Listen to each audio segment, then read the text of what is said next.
Muharram Mari kita alaikum bika muharram ya Mustafa al-Mukarram ya Rasulullah.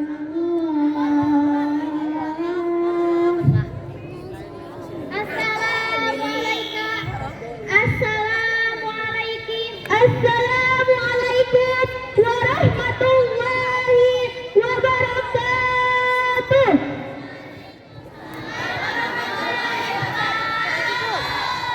Canggih-canggih HP BlackBerry, lebih canggih HP Samsung Galaxy. Mentang-mentang kami bukan cewek TikTok yang bisa goyang pargoy seksi. Jawab salam kami sini sekali. Kami ulangi sekali lagi. Assalamualaikum warahmatullahi wabarakatuh.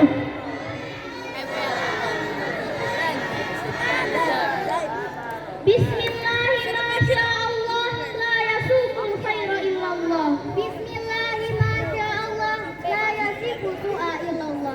Bismillahirrahmanirrahim. Makana mini mati fa minallah. Bismillahirrahmanirrahim. La haula wala quwata illa billahil aliyyil azim. Alhamdulillahil malikil hakil mubin alladhi hadana al-imani wal yakin. Allahumma salli ala sayyidina Muhammadin khatamil anbiya'i wal mursalin wa ala alihi tayyibina ahyari ajma'in wa man tabi'ahum bi ihsani illa yaumiddin.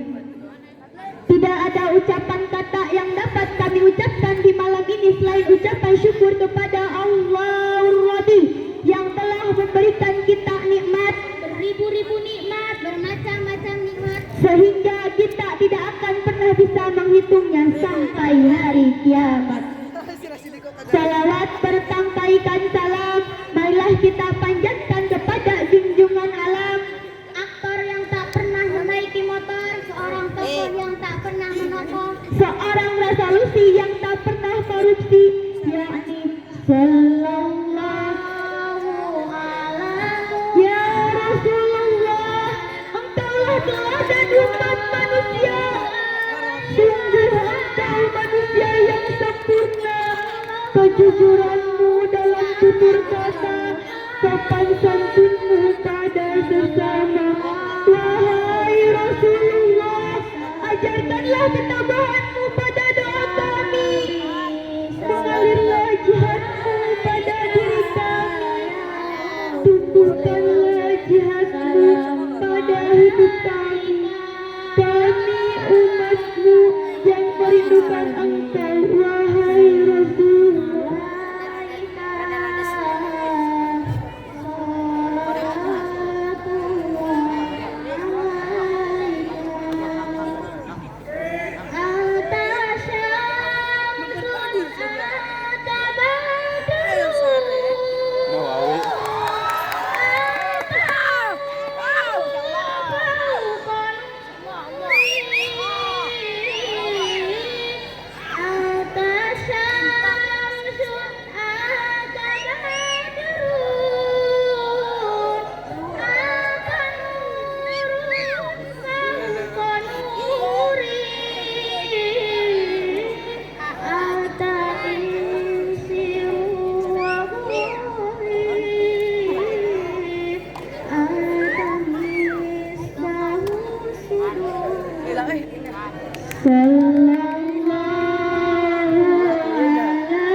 Miftahul Ulum beserta keluarganya yang tidak bisa kami sebutkan satu persatu, namun tidak mengurangi rasa hormat kami kepada mereka.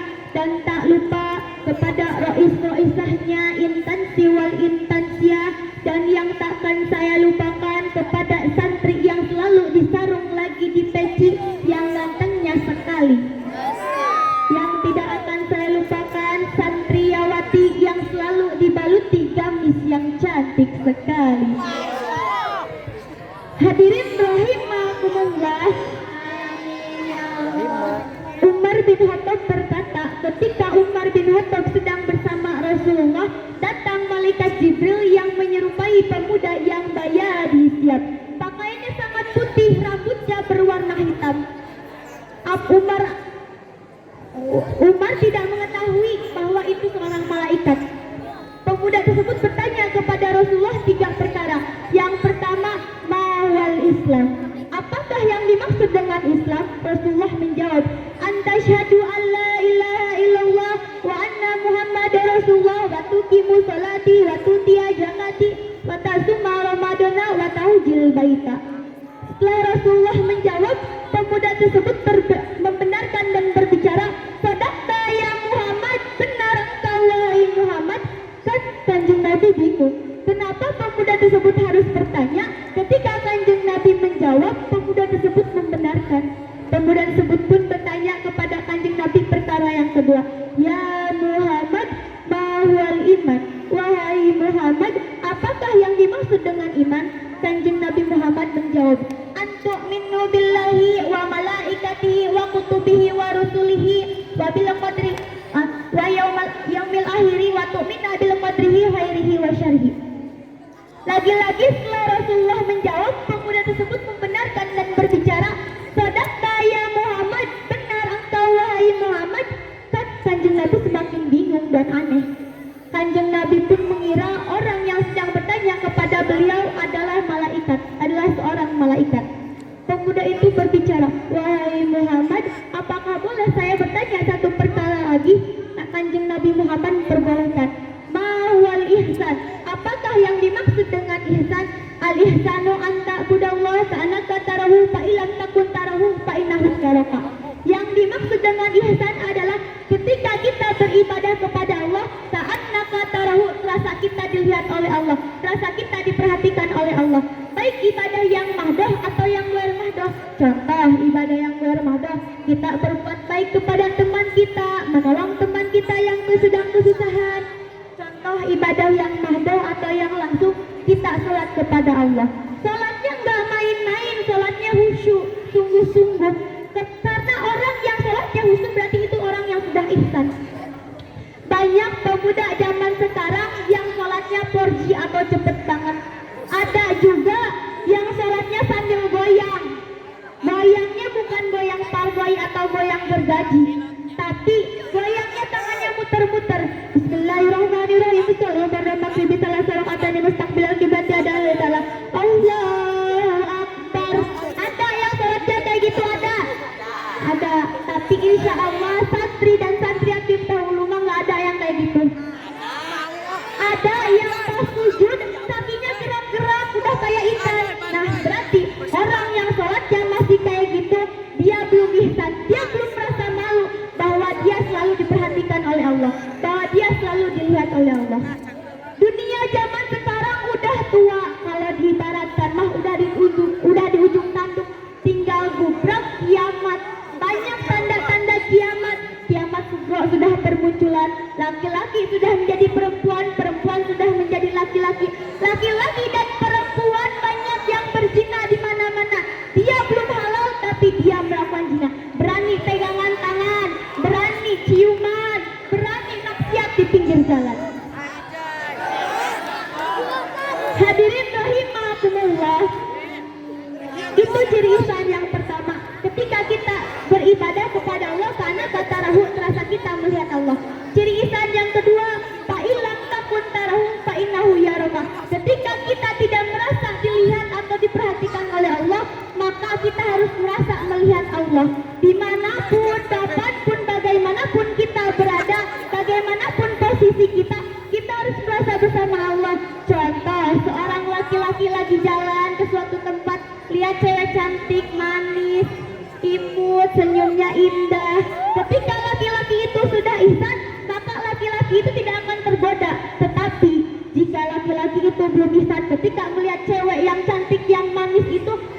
laki-laki itu akan tergoda dan ujungnya akan berzina.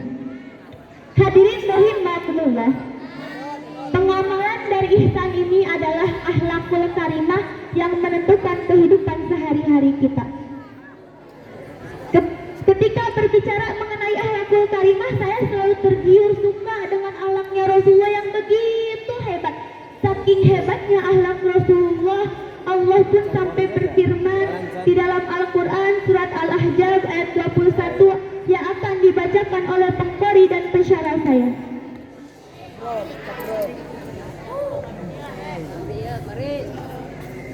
A'udzu billahi minasy syaithanir rajim.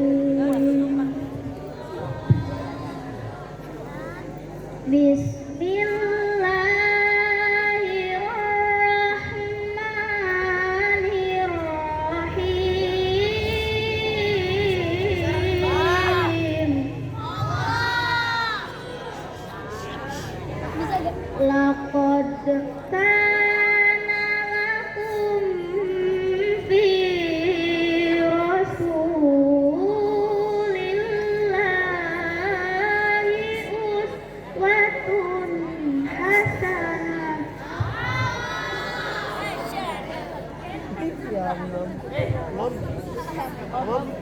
Fi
yang terkutuk. Menyebut namamu ya Allah yang maha pengasih lagi maha penyayang. Sayang.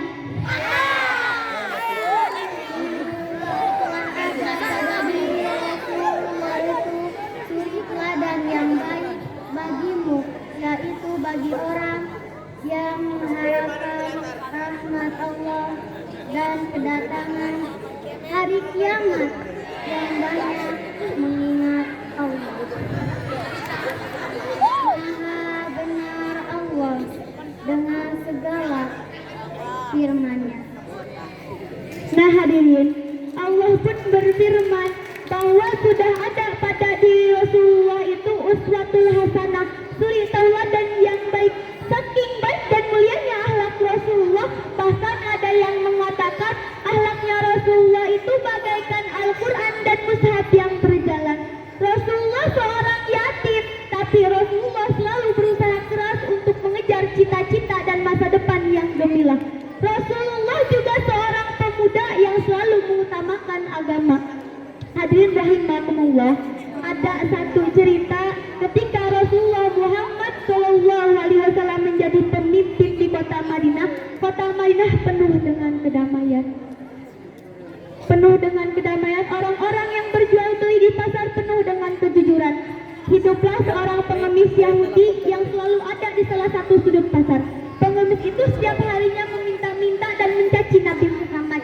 Kenapa orang di kota Madinah ini bisa-bisanya mengikuti Nabi Muhammad, orang-orang yang mengaku-ngaku menjadi Nabi? Tapi apa yang Nabi lakukan? Nabi selalu Nabi membalasnya dengan kebaikan dan menyuapinya makan dengan lemah lembut. Singkat cerita, pengemis Nabi Muhammad meninggal dan pengemis itu menangis jadi-jadinya karena pengemis itu dia tahu orang yang selalu ia caci, yang selalu ia hina adalah Nabi Muhammad yang selalu berbuat baik kepada dia. Untuk kesimpulannya, tiada hari tanpa berkurang usia, maka tiada berbuat baik. Sekian dari kami, mohon maaf atas segala kekurangannya. Wabillahi taufiq wal hidayah. Wassalamualaikum warahmatullahi wabarakatuh. Ihsan tapi kan mereka ya. Emang ihsan ya? Oh, ihsan tapi tahu lah anda sih. Caci komentar. Oh, bayangkan.